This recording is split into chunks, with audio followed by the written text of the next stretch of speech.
Bonjour Priscille. Bonjour Joanne, bonjour tout le monde Bonjour à tous vous ceux qui qui nous nous écoutent. écoutez.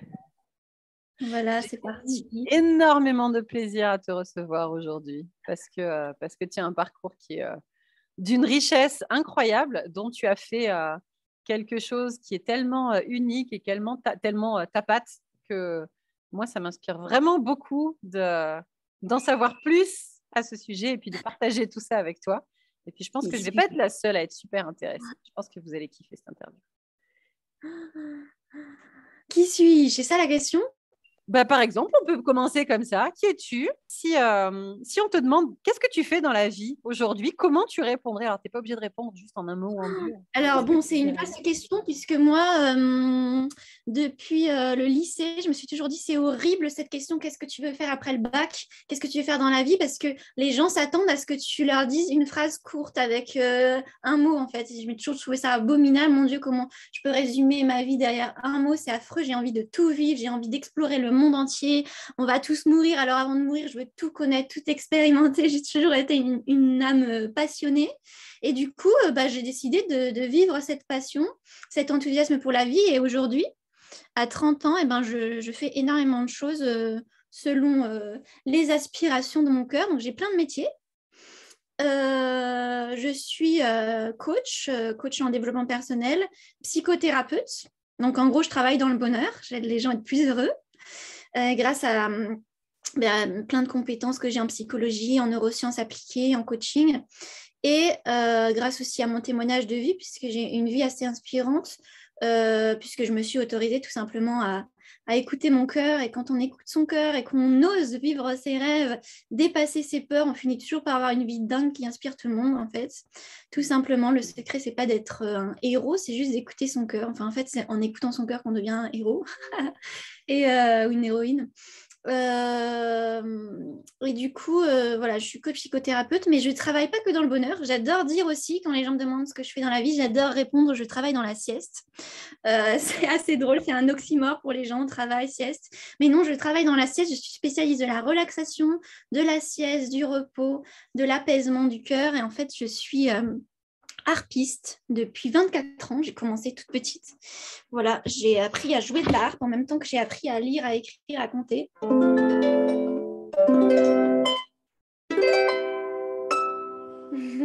J'adore. Je joue de la harpe et j'ai décidé depuis quelques années de ne pas jouer de la harpe juste voilà, pour être une musicienne qui fait des concerts, je sais pas quoi, même si c'est très bien les concerts et que la beauté d'une arpège fait du bien. Je me suis dit, je veux aller plus loin et je veux vraiment que ma harpe soit thérapeutique. C'est-à-dire mettre ma musique, ma harpe, mes mélodies, mes arpèges, mon rythme au service du bien-être des personnes qui m'écoutent dans une réelle intention de leur apporter du soin, de la paix, de la joie.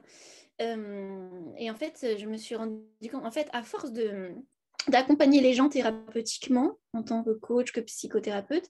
Bon, ça fait quand même 5 ans que je fais ça.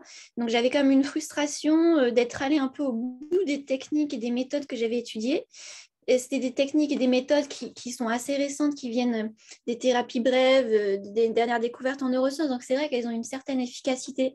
C'est pas comme une psychanalyse qui dure 20 ans et on se sent toujours malheureux au bout de 20 ans. Mais j'avais envie de développer bien plus de pratiques.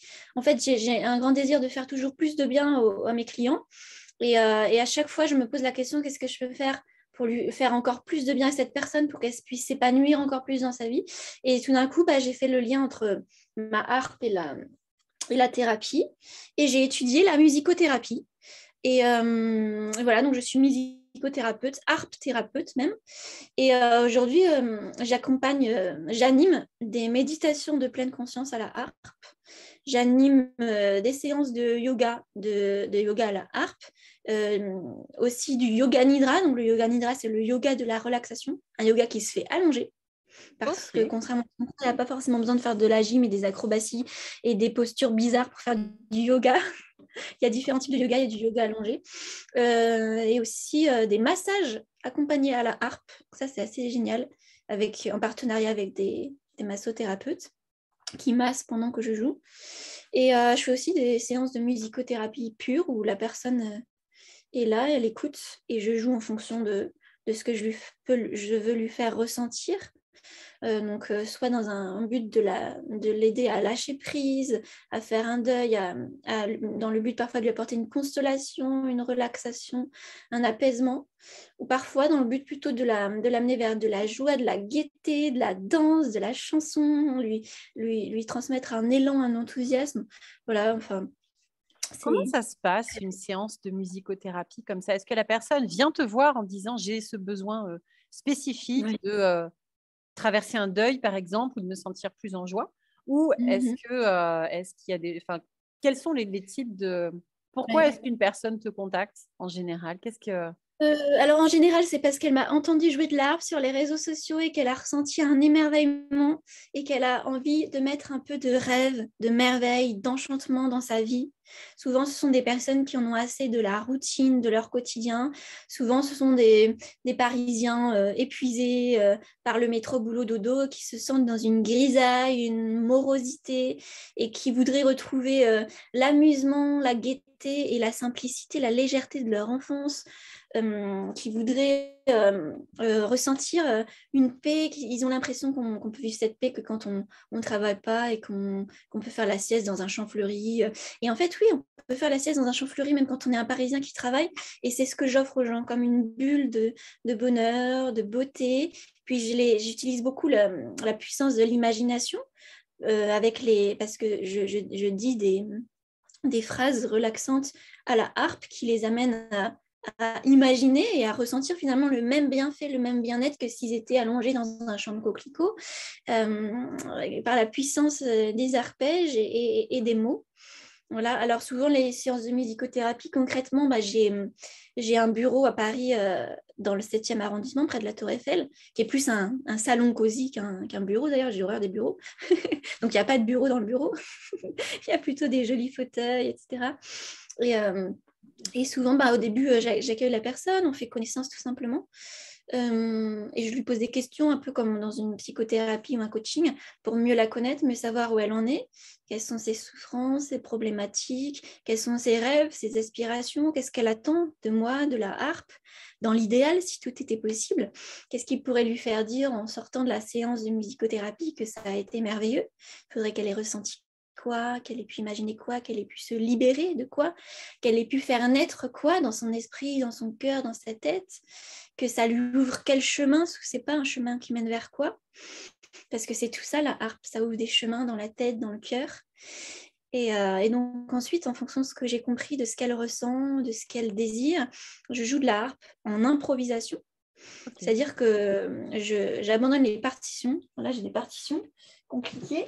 Voilà, donc je suis aussi prof de harpe et prof de solfège, donc je peux donner des cours pour essayer de déchiffrer ce genre de partitions. Mais c'est vrai que le problème avec les partitions, c'est qu'on reste coincé derrière l'invention de quelqu'un d'autre. C'est-à-dire, là, c'est l'invention des frères Naderman, compositeurs du 18e, l'invention de Mozart, etc. Et donc, on est juste un instrument il y a l'instrument, la harpe, et il y a moi qui deviens un instrument au service de l'expression d'une partition qui a été inventée par quelqu'un d'autre dans je ne sais quelle intention. Alors, ça peut être très joli, et tout ce qui est beau fait du bien, mais la beauté en soi est thérapeutique. Mais là, ce qui est bien, c'est que j'improvise, c'est-à-dire que je vais vraiment jouer en fonction de ce que je ressens et en me mettant au diapason avec ce qui émane de la personne que j'accompagne. Il y a quelque chose qui émane, comme un aura, qui peut parfois être un aura, un halo de grisaille, de souffrance, qu'on voit parfois dans la façon de se tenir, les épaules on parle d'empathie, ce que tu dis. Là. Voilà, le front plié, les personnes parfois arrivent avec vraiment de la souffrance, du souci, des larmes dans les yeux. Et en fait, je vais pouvoir ressentir ça et me mettre au même niveau et jouer ce que la personne sent. Et du coup, la personne souvent est émue parce qu'elle se sent rejointe de la même façon que quand on lit un texte ou on regarde un film où le personnage, il a vécu exactement ce qu'on vit nous.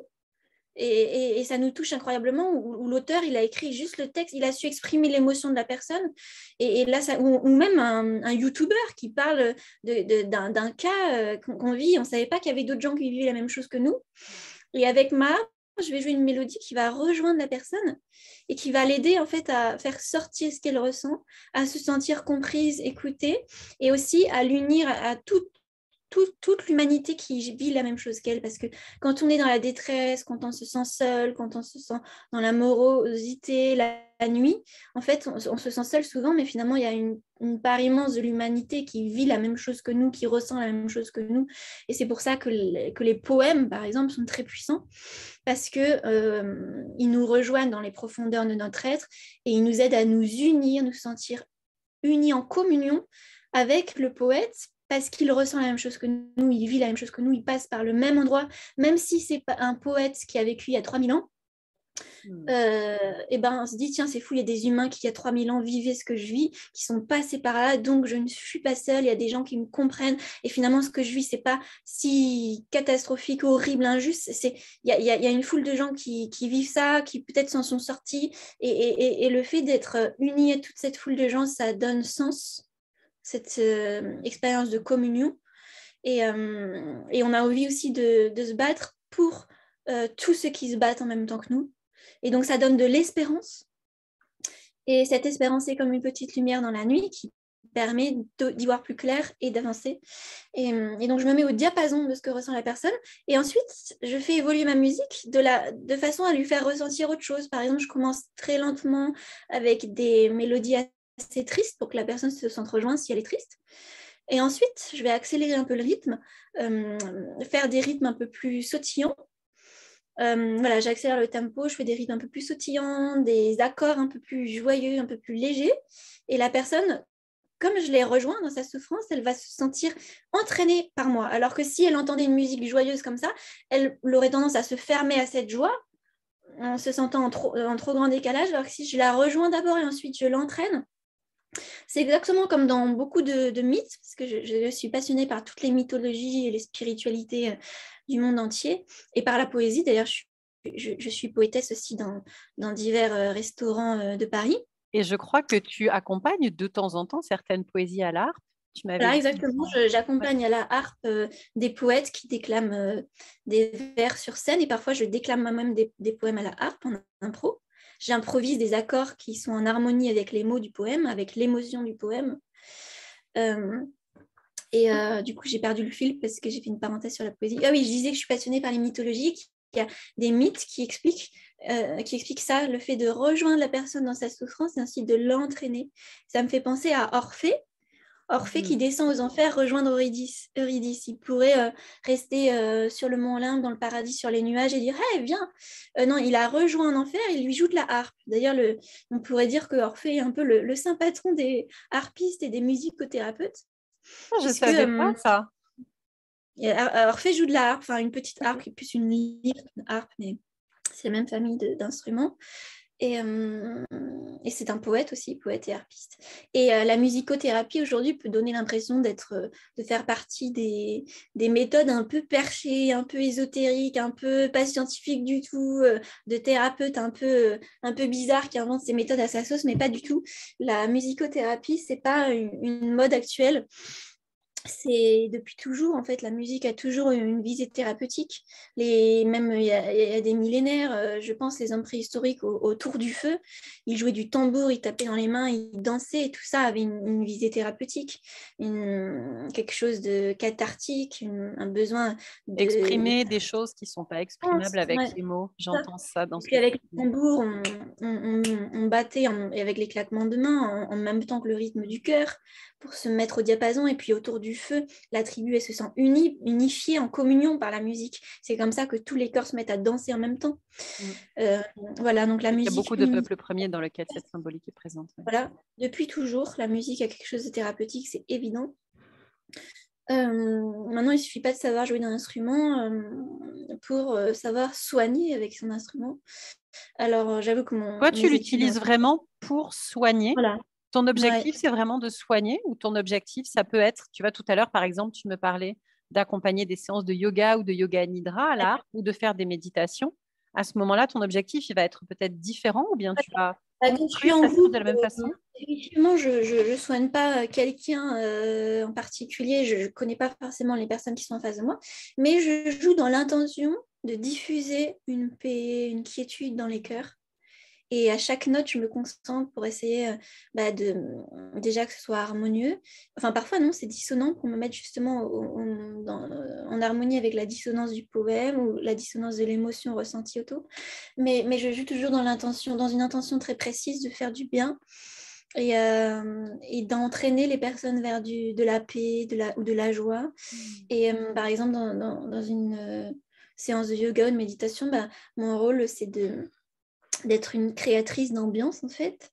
Je crée une ambiance. Souvent les gens arrivent stressés parce qu'ils avaient peur d'arriver en retard, parce qu'ils connaissent personne. C'est stressant d'arriver dans un lieu qu'on ne connaît pas, où on ne connaît personne, où on ne sait pas trop ce qu'on va nous faire faire. On vient de prendre le métro a eu du retard, on stressait, on a eu peur que la porte soit fermée en bas, tout ça, on s'est fait engueuler peut-être juste avant par le patron, on ne sait pas ce qu'on va faire à dîner pour le soir juste après.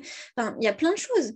Alors, en fait, l'intérêt quand il y a une harpiste, c'est que je crée une ambiance qui va aider les personnes à lâcher tout ça, à mettre de côté tous leurs soucis et à entrer, à plonger, à se sentir dans un bain, parce que la harpe résonne dans toute la pièce, elle envahit l'espace. Et du coup, elle baigne les personnes dans de l'harmonie, dans de la paix, dans de la confiance. Et on voit à quel point c'est magique on voit une transformation dans l'attitude des gens. C'est très efficace aussi pour briser la glace. Bien plus qu'une conversation. Quand on essaie de briser la glace dans un groupe, au début, on essaie d'être sympa, de parler à tout le monde, etc. Mais il faut un peu du temps. Là, avec la harpe, avec un sourire, tout de suite, ça met les personnes dans une confiance. Et aussi, ça a du coup eu un impact sur l'ambiance dans le groupe, sur le côté relationnel entre les gens qui ne se connaissent pas dans le groupe. Et donc, en fait, ça crée un climat de recueillement aussi, de prière en quelque sorte. Ça aide les personnes j'essaie d'aider les personnes à s'élever vers une autre dimension.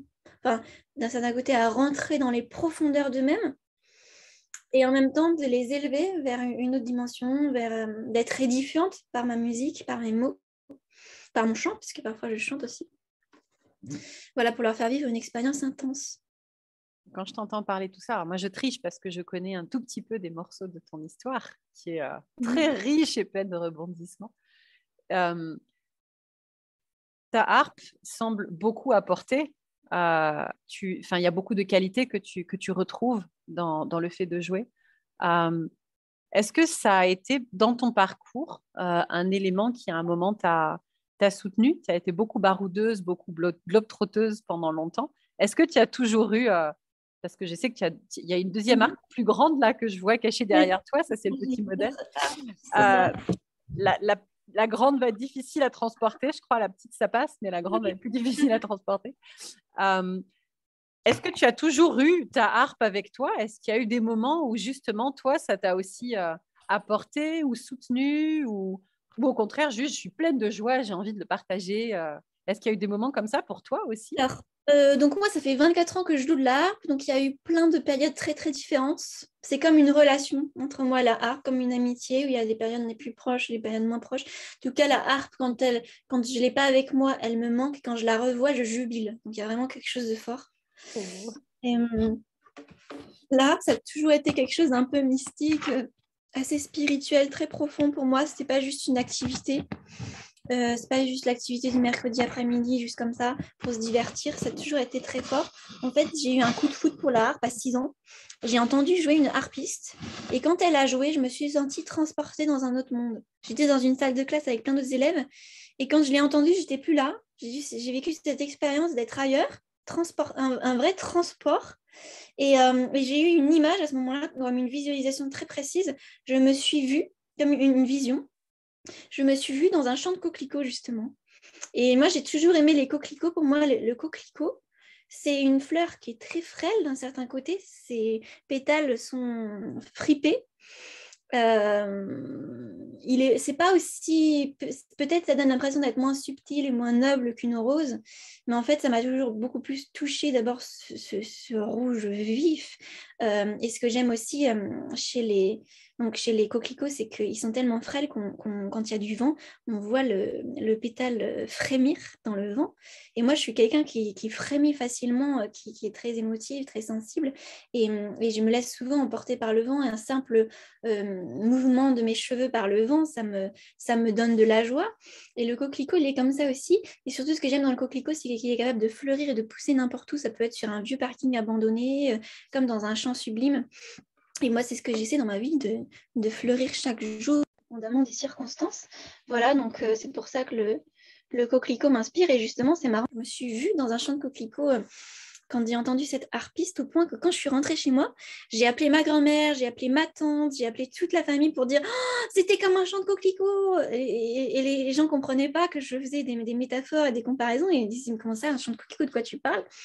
Et c'était tellement puissant ce que j'avais vécu que mes parents ont tout de suite investi dans une harpe, dans cette harpe-là d'ailleurs, la grande qui est derrière, que j'ai toujours, qui est ma première harpe. Waouh! Voilà. Donc, du coup, je suis devenue accro à la harpe et tout de suite, j'ai appris très très vite en fait et j'ai réussi à entrer au conservatoire juste après, à 8 ans. Et ensuite, j'ai vécu une expérience. Alors, d'abord, c'est marrant parce que vers 13 ans, j'ai eu le désir d'offrir ma harpe pour soigner déjà à 13 ans. Et à ce moment-là, je me suis dit à qui je pourrais faire du bien, comme ça faisait beaucoup de bien à mes grands-mères qui étaient très âgées que jouent de la harpe. Je me suis dit, j'aimerais beaucoup jouer de la harpe pour les personnes âgées. Et j'ai téléphoné à une maison de retraite en leur demandant si je pouvais amener ma harpe pour les personnes âgées un peu seules dans l'ennui. Et du coup, mon père a amené la harpe, je me souviens, la grande, là, en voiture dans la maison de retraite. Et j'ai fait un concert bénévolement, plusieurs fois comme ça, avec des copines qui jouaient de la flûte traversière avec moi. J'ai organisé tout ça. Donc, j'avais déjà ce désir-là dans le cœur de faire du bien, en fait, par la puissance de la musique. Et ce qui est cool aussi avec la harpe par rapport à un piano ou une guitare, c'est que ça fait plus rêver parce que c'est moins banal. Parce que pour les gens, c'est incroyable. En fait, la harpe, je pense que comme elle est très présente dans la mythologie, toutes les mythologies, dans la mythologie grecque avec Orphée, dans la mythologie juive, judéo-chrétienne, dans la Bible, avec le roi David qui jouait de la harpe et récitait des poèmes, les psaumes, qui font partie des plus anciens poèmes qui sont encore récités aujourd'hui. Il récitait des psaumes à la harpe dans un but thérapeutique d'ailleurs, pour soigner de la dépression le roi Saul. Donc, la harpe, il y en a dans toutes les civilisations, il y en a dans l'Égypte antique, il y en a chez les Amérindiens. Donc, et puis la harpe, ça évoque les anges, ça évoque les elfes. Donc, il y en a vraiment dans tout ce qui est un peu mystique et surnaturel, et dans tout ce qui est aussi lumineux, léger, ça évoque les fées, les libellules, les papillons. Et voilà, ça connecte tout de suite, rien que quand les personnes voient l'instrument, ça les connecte tout de suite à un imaginaire, ça leur évoque le rêve, l'impossible qui est là pourtant, même si c'est impossible, l'irréel qui vient à eux. Donc voilà, il y a quelque chose de magique. Qu'est-ce que je vais dire d'autre? Oui, à 15-16 ans, j'ai vécu une expérience terrible par rapport à la harpe que beaucoup de musiciens vivent, notamment les musiciens du conservatoire, parce que je considère qu'il y a un gros problème dans la pédagogie de la musique. Surtout dans les conservatoires, les professeurs sont souvent intransigeants et très dans la technique, au point que ça peut souvent assécher l'âme. Et beaucoup de musiciens vivent ça. Et, au point que l'an dernier, je me suis mise à faire de la recherche en psychologie sur la psychologie du musicien. Et sur qu'est-ce qui fait qu'il y a des fois, on est hyper passionné, on est addict, et tous les soirs, on a besoin de jouer 1 heure, on joue sans se rendre compte du temps qui passe, sans se forcer, sans que ce soit dans la to-do list. On a besoin de ça, c'est un plaisir, et on le fait, voilà, il y a comme un flow, un flux. Et il y a des fois, on est inspiré, on peut improviser, c'est tout de suite sublime, et on se sent dans une autre dimension, on se sent presque en transe. Et il y a des fois, au contraire, on est asséché, on se force, on essaie de déchiffrer les partitions, mais ça nous saoule et on reste là, coincé à la première mesure, à la refaire 10 fois, et c'est pénible. Et tous les musiciens passent par là, par des périodes où c'est pénible, sans savoir comment avoir un contrôle sur ce phénomène. d'inspiration ou pas, d'assèchement. Et qu'est-ce qui fait que... Et c'est pour ça, je pense c'est de là que vient le mythe des muses, les 9 muses qui viennent. C'est parce qu'on a vraiment l'impression en tant que musicien que ce phénomène ne dépend pas de nous. Ça ne dépend pas de notre volonté d'être inspiré ou pas. Ça ne dépend pas de notre motivation. C'est autre chose. C'est comme s'il y avait un être extérieur à nous, la muse, et que notre inspiration dépend de son bon vouloir. Et il y a des fois, elle vole autour de nous, elle nous souffle des mots et des notes à l'oreille. Et il y a des fois, elle nous boude et elle est très loin.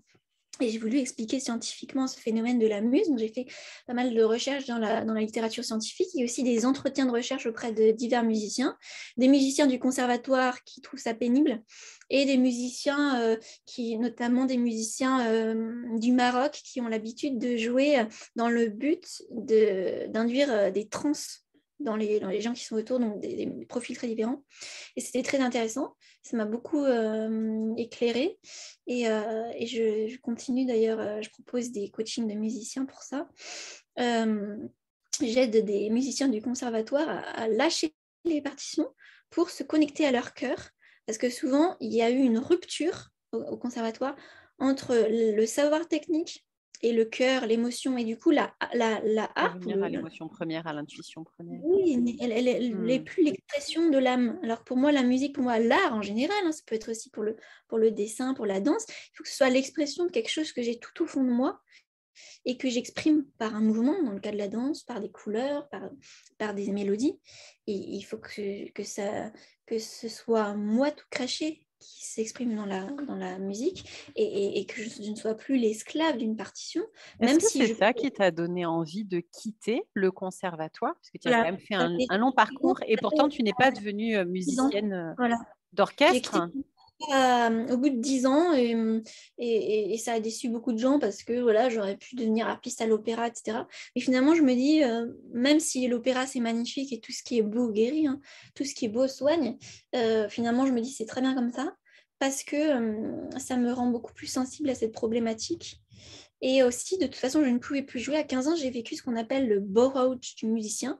C'est pas comme un burn-out qui est plus un épuisement à force de trop travailler, d'être trop exigeant. C'est un bore-out, c'est-à-dire tout d'un coup, je ressentais un ennui profond et je m'asseyais à ma harpe et je jouais pas. Je restais les yeux dans le vide, j'arrivais plus à jouer. Il y a comme une rupture dans le cerveau. L'inconscient nous force à ne pas jouer comme c'est un peu comme un warning pour dire mais en fait est-ce que c'est ça que tu veux, est-ce que tu veux juste augmenter sans cesse ta technique et juste être dans la performance pour être la meilleure harpiste du conservatoire, celle qui va être le plus reconnue, celle qui va être sélectionnée, ou est-ce que ce que tu veux c'est faire de ta musique une prière qui monte vers le ciel et qui rejoigne tous les cœurs? Ben oui, c'est ça que je veux. Dans ce cas-là, il fallait que j'arrête tout et que Comment on est arrivé à faire ce chemin-là?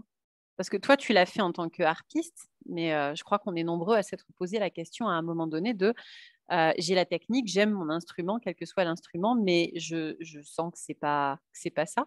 Ça a été évident pour toi de te dire bah non, moi je veux que ma musique elle soit le reflet de mon moi profond, qu'elle monte vers le ciel, qu'il y ait cette émotionnalité qui soit très présente. Ou est-ce qu'il y a eu un parcours qui a été nécessaire pour toi à ce moment-là? J'avoue que ce bore-out, je ne le comprenais pas forcément. Je ne comprenais pas forcément, c'était un mystère pour moi, le fait que je sois plus efficace alors que j'avais toujours joué et appris très très vite. J'étais brillante en fait au conservatoire. Au début, je ne comprenais pas parce que ça dépendait pas de ma bonne volonté, ni du temps que je passais, ni du travail que j'essayais de fournir. Et du coup, à cette époque-là, j'étais persuadée que si tu veux, tu peux. C'est une question de bonne volonté, de pouvoir, allez hop, je m'y mets et puis c'est bon. Et en fait, ce bore-out a été salutaire puisqu'il m'a enseigné un secret de la vie, c'est que ça ne dépend pas de ma volonté. Parfois, en fait, ça dépend plus de mon cœur, de ma foi, ma confiance en la vie que de ma force. Et il a fallu que je fasse confiance à la vie et que j'écoute mon cœur, même si ça me donnait le vertige d'oser arrêter la harpe. Ma prof me prenait pour une folle, tout le monde me prenait pour une folle. Ça m'a demandé une immense confiance en moi parce que pendant plusieurs années, en fait, je n'arrivais plus à trouver le chemin de mon cœur. Mais je me suis dit, je vais trouver. Si je me suis mise à jouer de l'harpe, c'est à cause de ce chant de coquelicot, c'est à cause de cette intuition, de cette envie de faire danser les gens, de les apaiser, de les émerveiller. Je veux retrouver le chemin de cet émerveillement Voilà, et en fait, ensuite, alors j'ai fait des études de médecine après le bac parce que je voulais soigner les gens, justement. Mais ensuite, j'ai tout arrêté parce que j'ai vécu la même chose finalement à la fac de médecine qu'au conservatoire. C'est-à-dire, souvent, quand je sortais des cours de médecine, la fac était dans le CHU, c'était la fac de Bordeaux, et souvent, eh ben, je regardais l'hôpital et en me disant, c'est pour ces malades, les gens qui sont dans ces chambres dont je vois les fenêtres, c'est pour eux que j'étudie. Et quand je disais ça, les camarades de la fac comprenaient rien. Mais pourquoi tu dis que c'est pour eux que tu étudies? Pour qui? Je dis, ben, pour les malades, c'est pour eux qu'on est là, non? Et personne ne comprenait, personne n'était vraiment là pour les malades, en fait. Et ça me choquait. Et mais je me suis dit, en fait, c'est pareil pour la harpe. Moi, quand je joue, c'est pas pour être le plus applaudi possible et jouer dans jouer les symphonies les plus sophistiquées de l'opéra au Palais Garnier.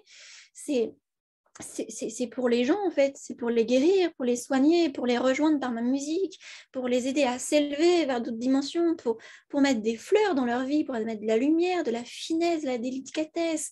Et c'est pour les envelopper, en fait, d'un esprit de beauté, d'amour, un esprit de vie. Et en fait, c'est un peu la même chose que j'ai vécu à la fac de médecine comme au conservatoire, un bore-out, tout d'un coup, tout perd sens. Et à ce moment-là, je suis devenue une baroudeuse.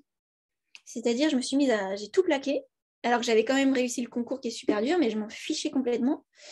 Et je suis devenue une baroudeuse, je me suis mise à faire du stop, à explorer la nature, à faire des milliers de kilomètres à pied, dans la forêt, à dormir à la belle étoile. Alors j'étais quand même une petite bourgeoise qui joue de l'harpe, qui fait de la voile, de l'équitation, qui est étudiante en médecine. Donc pas du tout le profil pour devenir la baroudeuse en sarouel va-nu-pied. Mais voilà, j'ai écouté mon cœur et je me suis barrée comme ça dans les champs. Et en fait, ce qui est magnifique, c'est que quand on vit ce genre d'aventure, et ben en fait, on rencontre énormément de gens. Ça peut être le berger du coin dans les Pyrénées, le maire du village, ça peut être n'importe qui en stop, ça peut être voilà, des gens que je n'étais pas du tout habituée à rencontrer, des gens qui n'ont aucune culture, d'autres qui sont hyper cultivés, des gens vulgaires, des gens très subtils, des gens... Et je me suis mise à aimer tout le monde et c'était magnifique. C'est comme ça d'ailleurs que j'ai trouvé ma vocation de psychothérapeute et de coach. Et en fait, j'ai commencé par ça, par retrouver cet amour pour tout le monde, par retrouver ce plaisir de la rencontre et de transmettre, puisque dans chacune de ces rencontres, j'ai essayé de transmettre une espérance, de transmettre la foi que tout est possible, d'entraîner les gens d'entraîner les gens vers de l'audace d'écouter ses rêves et d'y croire et d'agir pour qu'ils se réalisent. Et donc, je suis d'abord devenue psychothérapeute et il y avait quelque chose qui me frustrait terriblement dans l'aventure et le stop, c'est que je ne pouvais pas emmener ma harpe avec moi. Et en même temps, lors de tous mes voyages, je rêvais d'être une troubadour, c'est-à-dire de jouer de la harpe sur les places pour les passements. Voilà, et je rêvais d'être un ménestrel, comme dans les clichés qu'on a sur les ménestrels, voilà, qui jouent dehors pour gagner un bout de pain, une soupe. Et en fait, j'ai découvert qu'il existait des petites harpes de troubadour qui tiennent dans un sac à dos, puisque cette harpe, je la transporte dans le métro, dans mon sac à dos. Et j'ai même fait du stop avec ma harpe sur le dos. Donc, j'ai même fait récemment de la randonnée dans les Vosges, en Alsace, avec ma petite harpe. Donc, j'ai pu jouer de la harpe sur les rochers, sous les sapins, dans la neige. Et c'était juste une expérience sublime. J'ai joué de la harpe sur les sommets enneigés, sur les ruines des châteaux forts. C'est tellement inspirant. J'ai joué de la harpe dans un contexte qui me parle, qui vraiment me parle au sens premier du terme. Et voilà. Je crois que j'ai répondu à ta question, mais je ne sais plus quelle était ta question. Ouais, ça n'a aucune importance. Ça a aucune importance. Moi, je trouve ça D'abord, je trouve ça hyper inspirant parce que c'est un parcours qui est juste waouh. Moi, à titre perso, la harpe, alors, j'ai jamais appris à jouer de harpe de ma vie. Je suis pas mélomane du tout, mais ça me fait penser au bruit qu'il y a les cascades, les cours d'eau, les rivières, les gouttes d'eau comme ça. Et du coup, ça me transporte aussi très très fort dans ce que tu dis. Me parle vraiment beaucoup. Mais là où ce que tu dis me parle encore plus fort, c'est que j'entends une telle... D'abord par ton exemple, parce que tu décris de ta vie, de ce que tu as traversé, et ensuite parce que tu partages et ce que tu accompagnes aujourd'hui, vraiment une invitation pour tous, en fait, nous tous, à suivre davantage nos envies, suivre notre cœur. C'est quoi là tout de suite, la chose qui vraiment te plairait, qui te mettrait des étoiles dans les yeux, réfléchis pas, vas-y, lance-toi et Et si tu te lances, ça va forcément bien se passer. Et ça, je trouve, moi, ça me touche très fort. Enfin, c'est vraiment chouette. C'est vraiment chouette. J'ai juste osé écouter son cœur. C'est fou, mais c'est une saine folie, une sage folie, j'ai envie de dire. D'ailleurs, pendant le confinement, le premier confinement, c'était très dur. Je venais d'arriver à Paris et j'étais dans une chambre de bonne, toute seule. Et en fait, je commençais à me dire, mais c'est pas possible, j'en peux plus. Et je me suis dit, quand j'en peux plus, il faut que je trouve une idée farfelue. Parce que la solution est toujours dans une idée farfelue, selon moi. Voilà. Souvent, quand on a un problème, une souffrance, 99% des gens que j'ai pu rencontrer dans ma vie ou accompagner en coaching, etc., ils me parlent de leurs problèmes, ils sont devenus experts de leurs problèmes. Quand ils essaient de s'en sortir, en fait, ils croient qu'on s'en sort en étudiant le problème davantage, en se concentrant davantage dessus, comme un nœud qu'on doit défaire et qui est très très noué. Alors on se concentre, on louche dessus. Et en fait, moi, je leur propose plutôt de réfléchir à ce qu'ils voudraient à la place du problème plutôt qu'au problème lui-même. Il n'y a pas forcément besoin de comprendre la cause du problème pour le résoudre. Souvent, on le résout en créant autre chose à sa place. Voilà. Et donc là, je souffrais d'un ennui mortel entre quatre murs dans une chambre de 9 mètres carrés. Et au lieu d'essayer de pousser les murs et de me morfondre, je me suis dit, je cherche une idée farfelue, je me suis fait un brainstorming et là, je me suis dit, mais c'est fou. En fait, je voyais les toits et j'ai réussi à trouver une lucarne dans un des couloirs et une échelle. Et j'ai grimpé sur le toit et donc je me suis retrouvée dans un espace immense où il y a de quoi vivre de l'aventure, du suspense et du risque, parce que c'est un petit peu dangereux. Puis c'est un peu complètement fou. Moi, j'ai jamais fait de parcours ou de trucs comme ça. Et donc, voilà, j'ai eu de la folie, du suspense. Je suis passée de l'ennui total en 9 mètres carrés au suspense, la folie, le risque, l'aventure, la nouveauté totale. Et surtout des espaces gigantesques, puisque j'avais vu sur tout Paris avec la Tour Eiffel qui scintille, j'habite juste à côté de la Tour Eiffel. Et surtout un endroit où il n'y a aucun policier qui me demandait l'attestation pour sortir 30 minutes juste pour faire les courses, pas du tout. Et je suis montée avec ma petite harpe. Et j'ai grimpé ma petite harpe par l'échelle, par la lucarne, et j'ai même grimpé sur les cheminées. Donc j'ai joué de la harpe en équilibre sur les cheminées. Voilà. Donc, comme quoi ma harpe et moi on est complices dans l'aventure, dans la folie, dans les secrets du bonheur, puisque je pense que folie et secret de bonheur, ça va très très bien ensemble. Voilà. Et du coup, la boucle est bouclée parce que tout à l'heure, tu nous disais qu'en tant que harpothérapeute, ce que tu faisais, c'était amener les gens dans des champs de coquelicots et à vivre autre chose. Et du coup, oui, ça, moi, je trouve qu'il y a une belle concordance, un bel alignement dans cette invitation à voyager avec un instrument tout en restant quand même dans ce qui est là aujourd'hui. Bah, si tu pars en voyage, comment est-ce que tu te sens différemment? Comment est-ce que ce que tu vis apparaît complètement différent et comment est-ce que tu te sens mieux finalement? Comment est-ce que tu avances davantage? C'est chouette. J'aimerais te proposer, si tu es d'accord, si tu en as envie, pour peut-être clôturer avant le mot de la fin, de nous jouer un petit morceau de quelque chose, si le cœur t'en dit. Oui, Vas-y. j'avais aussi envie d'une petite parenthèse Vas-y. qui n'est pas trop dans la thérapie soi-disant, mais en fait, si je trouve, c'est un petit message pour les gens qui n'osent pas être musiciens, qui se disent, moi je ne suis pas musicien, mais j'adorerais l'écouter. En fait, il y a deux types de musicothérapie, la musicothérapie réceptive, donc ce dont je viens de parler, où je joue pour les personnes, et la musicothérapie active, où ce sont les personnes qui jouent, je les fais jouer ou je les fais chanter. Et je voudrais vraiment transmettre ce message qui semble fou pour beaucoup de gens, que la musique, chacun peut être musicien. Et même, selon moi, j'ai envie de dire, chacun doit être musicien. Chanter, danser, jouer, c'est vivre, rien de plus. C'est pas pour moi un talent donné à certains, un don que certaines personnes ont reçu. C'est pas. Pourtant, je sais, au conservatoire, on est plus dans la mentalité d'être un chasseur de tête, un peu, de chasser les talents, de sélectionner, de virer ceux qui apprennent lentement et de garder ceux qui apprennent très vite. Voilà, on fait une sélection. Moi, je pense que tout être humain a en fait un besoin vital de jouer de danser, de chanter, et qu'on a perdu ça dans nos civilisations occidentales. C'est devenu juste un hobby pour certaines personnes le samedi après-midi. Tout le monde peut chanter, et il y a le mythe de la bonne oreille. Mais en fait, ça s'apprend. Les gens, ils croient que Mozart, il a appris comme... En fait, je pense que ça s'apprend. Tout s'apprend.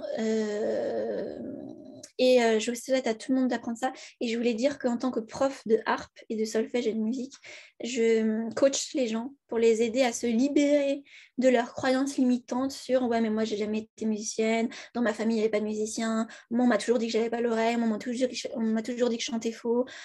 Par pitié, envoyez-moi un message, ne restez pas là-dedans et ne vivez pas une vie sans chanson. » Voilà, donc je voulais dire que je Ça me peux parle aider très la fort. personne à dépasser cette peur, cette honte de chanter faux, de danser de travers.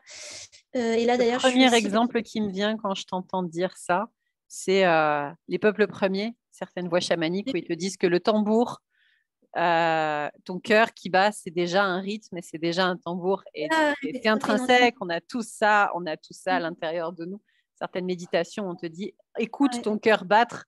Ben, c'est ça Ouais. finalement, c'est entends le rythme que tu as à l'intérieur de toi. On a tous ça intrinsèquement à l'intérieur de nous. D'ailleurs, moi, j'ai été une coincée de la danse. Il y a 10 ans, j'étais incapable de danser. S'il y avait une soirée dansante, j'allais sur mon portable pour qu'aucun garçon m'invite à danser. J'avais mon verre à la main. Je disais, ah, désolée, je finis de boire exprès pour... Je fuyais. J'étais incapable de bouger. Mais même de faire comme ça un concert, j'avais un gros mal-être parce que j'étais un peu dans une mentalité de dualité corps-esprit. Et dans mon éducation, comme dans l'éducation de beaucoup de gens qui nous écoutent, je pense, on me disait que les filles qui dansent, qui font du sport, elles ne sont pas des intellos. Si tu veux être intello, eh ben, vaut mieux que tu lises plutôt que tu danses ou tu discutes. Il faut que tu aies de la conversation. Mais tout ce qui est dans le corps, etc., bof. Et j'ai découvert au contraire la puissance de la danse. Et pour moi, la danse, comme tout ce que j'ai dit de la musique, c'est très spirituel, c'est sublime. Et, et on peut prier par des mots subtils, mais on peut aussi prier par des mouvements. Et j'ai rencontré récemment une étudiante à l'ENS, l'École normale supérieure de la rue d'Ulm, qui fait des recherches au département des arts sur la danse, etc. Et on voulait ensemble, et d'ailleurs on va le faire, monter un projet danse et psycho pour tous ceux qui sont coincés pour la danse et qui se disent moi c'est pas mon truc, malheureusement dans ma famille personne ne sait danser, malheureusement je danse comme un pied, j'ose pas bouger, je me sens ridicule, nanana, nanana. Stop, la danse c'est pour tous, tout le monde a besoin de danser, exactement comme la parole.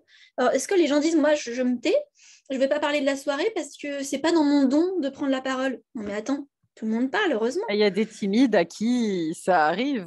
Voilà, Mais ça les aussi, timides. ça se Et en général, les timides parlent quand réapprend. même Oui. au moins à leurs meilleurs amis, à leur maman, etc. Personne ne parle pas du tout, du tout, du tout. Hmm. C'est horrible.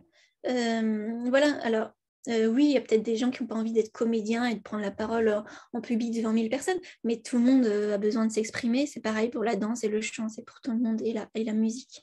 Voilà, donc bientôt des ateliers danse et psycho. Bah, Et tu me aussi, tiendras au bien sûr, des courant, cours volontiers. de solfège. Il n'y a pas besoin forcément d'avoir envie de jouer de l'harpe, hein. Ça peut être des cours un peu de musique pour oser être musicien. Et, euh, et puis, voilà, puis bien sûr des séances de musicothérapie, de yoga nidra, de méditation, etc. Voilà. Et le mot de Juste la fin. suivez l'appel de votre cœur. Ça serait quoi le mot de Oui. la fin pour toi? Alors là, je vous aime. Non, le mot de la fin, je pense que je vais le prendre en note. Allez, Proposer quelques jolis arpèges. Ce serait très simple, justement pour montrer qu'il n'y a pas besoin d'être sophistiqué, d'avoir fait 10 ans de conservatoire. Je n'utilise pas du tout tout ce que j'ai appris au conservatoire. Et on peut être musicothérapeute aussi, pour ceux qui rêvent de soigner par la musique, sans être le meilleur musicien du monde. Il faut surtout avoir un joli cœur, avec plein d'amour. Alors...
Voilà. C'est un bonheur absolu. Made with love, hecho con amor. Fatto con amore. Ça Dans se sent toutes les tellement. La musique, c'est comme si on parlait toutes les langues. Merci C'est vrai. beaucoup. Voilà. N'hésitez pas. Les coordonnées de Priscille sont en dessous. La petite cloche Merci pour vous abonner Joanne. chez nous, elle est juste à côté aussi. Donc, au plaisir d'échanger, de partager à nouveau. Priscille, merci. Avec beaucoup de joie, avec beaucoup d'amour, beaucoup de plaisir. Plaisir C'était pas totalement un... partagé. Tu n'imagines pas à quel point je me suis régalée. Merci Joanne. Bonne journée, Merci. prenez soin de vous. Bisous à toi, bisous à tout le monde.